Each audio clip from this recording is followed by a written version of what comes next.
And we're going to record this because I actually want to see what this looks like. So you guys are only, I don't know, 2.5 hours away from getting out of here, or 8 or 9 minutes. So first things first, my template. The first question I always ask myself in using my template is, should I use the official Big Fish Company template along with my template? But you can see how putting my template inside of their template gets confusing, and then does their template go in my template, and does my template go in their template again? So in order to keep this simple, we're going to just stay here on the second level of Inception. So I am using the Big Fish template, but I'm also using mine. So we'll just go ahead and zoom in, and here we are. Yeah, you guys are 5 slides in. See, it's going pretty fast. Another thing, there's a little bit of pressure on me today, I will admit, because some people have come to me like, oh, I've heard your presentation is going to be epic. I've never heard one before. I will be honest with you, if you haven't seen these before, I have no idea where this is going to go. I don't really know what I'm going to say, but we're going to start talking anyway. And I want to thank Emily for this is a really bright teleprompter. Have you guys noticed that? It's like, oh. Thank you for the inspiration. So you can blame Emily for the inspiration because you talked about rockets the last company meeting, and that inspired me, and I thought we would talk about sending a rocket into space. Now, I tried to get this rocket to rotate around that globe, but I got sidetracked thinking about comets and dinosaurs, because when you think about space, why not comets and dinosaurs? See, for the new people, you're like, this guy's crazy. And then what happened when the comets met the dinosaurs, and how that was probably the end of the dinosaurs, and how excited the monkeys got as a result that the dinosaurs are gone, right? I mean, it's just, whew, he's all over the place. In the conversation that probably happened between these two monkeys when they noticed the dinosaurs are gone. I'll let you finish the conversation because it took me a whole 30 seconds to write that conversation, and there it is. And that actually made me think about that movie. Remember the movie where the guy was on the beach and he saw the Statue of Liberty and he started walking along and he called some people some bastards, and then we blew it up, and then he damned everyone, and he damned them all actually all to hell. Anyway, getting back to the theme, now this time you can actually see it's kind of orbiting there. So I did a little bit of extra work on the rocket. And 60 slides later we actually have our theme, which is the Falcon Horse Space Agency. Now that's FHSA, and that's pronounced FSA. Can't go into space looking like that, so there we go. So the Falcon Horse Space Agency, we have two tasks on our team. The first goal is we want to build a rocket. The second goal is we want to achieve orbit. So we want to find fun and we want to ship fun. So the rocket one, everybody remembers me standing up here, I don't know, umpteen months ago and talking about a game called Monster Chef. Now when you do a Google image search on Monster Chef and you put the word truck in there, I guess, this comes up, this monster truck named Rocket. So I'm going to use this as the basis for our first rocket called Monster Chef. And we're going to put some stuff together, and this is the first rocket that we made. Now, part of our industry, right, is you test fire rockets and you see if they're going to work.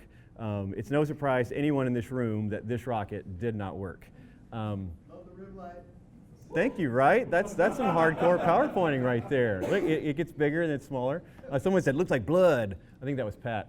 But this sucks, right? When your rocket blows up, when you have a great idea and it doesn't survive contact with whatever enemy that is, most of the time ourselves or players, it sucks. But it's also part of our process. But as Lindsay said, at least we can build and launch a rocket on our own. So yes, Lindsay, you are correct. So rocket number 2, this was Monster Chef, Sans Monsters Kinda, plus Crazy Sim game with Monster Appliances and a map called Culinary School, but that wasn't the main mode. Nope, that would be crazy. And I think this is another part of what we do in game development, right? We look at something and we're like, it didn't fly, I wonder why. Oh, it just needs more stuff. It needs a lot more stuff. So we're going to add the kitchen management, and then maybe some dining room management, and then we have all these great appliances, and they're going to turn into monsters, and then a heavy sim game on top of that. I know Chris loves that part. There's the Monster Balloon delivery system. There's the activity feed when you come back to the game. Oh, don't forget about the map hub, and then a culinary school that looks like a Kraken holding utensils. It looks like it'd fly, right? I mean, what could possibly go wrong when you try to launch this rocket?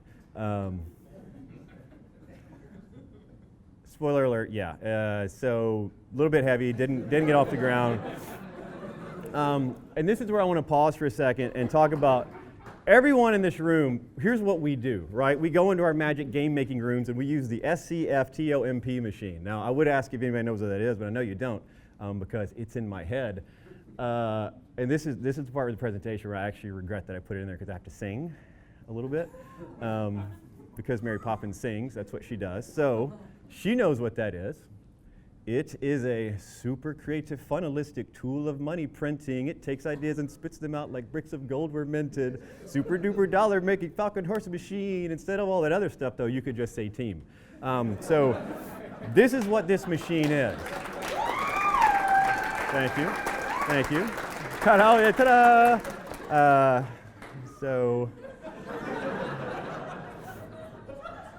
And so to further define what this machine is, we take ideas. Everyone in this room, we deal with ideas. It's our currency, and ideas are worth exactly. There's some math just for you, Chris. I did some slides here. They're worth a dime a dozen. Each idea is worth 0.008 cents. We put them all into this magical machine, and it spits out gold. This is what game teams do. It's kind of like alchemy, which is using magic to make ordinary objects more valuable than they were before. You see what I did there, right? Well, we can just flip that around. You know, I got spell check. I know that it was spelled wrong. Thank you. So we take something that's worth less than a penny. We put it into a team, and we come out with something that's. Let's just start with $100 million. You know, a basic. I have created a graph for the room. Over time, we take the value of an idea from 8 cents to 100 million. We increase the value of that idea 12,048,192,771 times what that value was before. This is what we do, right? It's a cool way to spend a day.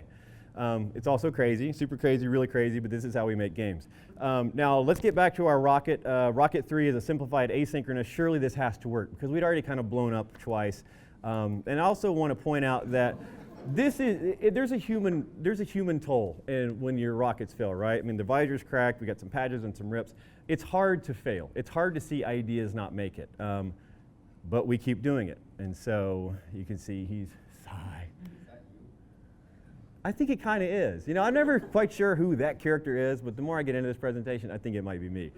Spoiler alert, Rocket 3, no, did not work. Yeah, I know, right?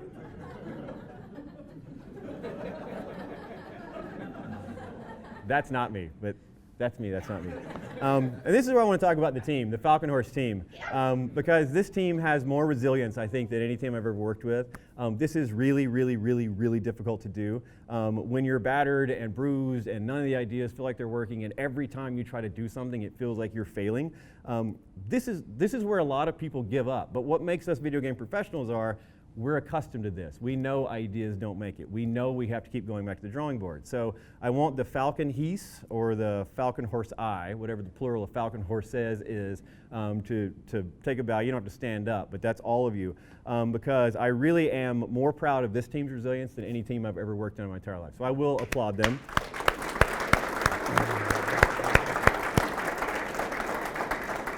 I will take one question, Sean Richer. I would say we're a little bit more damaged on this one than we have been before. But what do? We keep at it. It's what all of us do. So brings us to Rocket 4. So this is the simplified synchronous prototype that we started talking about in early November. And I am pleased to report that on 12/14/16 we had our first successful test flight, and it did not blow up. Right? Just never make that guy happy. So when we landed, we decided as a team we were going to set the next goal, which is January the 30th, 2017, which is today. It's called Milestone Baby Bird, and this is basically our playathon. So it's been 24 work days since our last test flight, and instead of just one person in the rocket, we think that we can handle the entire studio for a test flight. And so we want you all to join the FHSA, FSA, for short, and help us really figure out if this game works. We want you to download the game, and I was just talking to Amy. It's up on Hockey App. We had a build go up Friday, so we will get you all invitations. We want you to help us figure it out. Download it, play it, and we want you to give us comments. But I do want to remind everybody that complaints must be accompanied by solutions, but solutions don't necessarily have to be accompanied by complaints. But we really want people to stress test this and help us understand, the most important thing, all of the complaints and solutions must be directed towards Peter Yap. Anyone else in the credits can also take your feedback, but I would suggest sending them to Peter. But wait, There's more. And this is the reason I don't usually put teeth on these characters. At the end of this week, there's a leaderboard in the game. There's several leaderboards, but we're going to focus on a leaderboard called Fame at the end of the week. So we want everybody to play, and at the end of the week, if Kale were here right now, we would have some super prize. It'd be a huge prize. It's going to be a greatest prize, probably the greatest prize you've ever had. I don't know what that prize is yet, but we're going to come up with something sweet. So if you're at the top of the Fame leaderboard at the end of the week, we will come find you. So all together, we will do this because our next big milestone, this is really aggressive. We're going to really try to get this game live in New Zealand, our functional beta at the end of March. And then the next milestone after that is on my birthday, another challenge. We're going to try to have 3,000 daily active users. So that's just, that's right around the corner. That milestone is called the DAO, the Earth Stood Still. And it's our turn and you're up next. So how long have I been talking? Only like 2 minutes? It's going pretty quick, right? You guys are really close. You're only like 150 slides away from the end. But now it's time for something completely different. So as I was thinking about the presentation, I was like, well, how do I, you can impress new people by just not putting a wall of text on a slide. I mean, they're not used to that. But how do I really get across the point that we're all launching rockets? And you know what, I'm just going to let the next part speak for itself because I can't actually say much because I have to focus. And you'll see why in a second. Yes, I did. If this is the year we launch rockets, let's start now.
Thank you.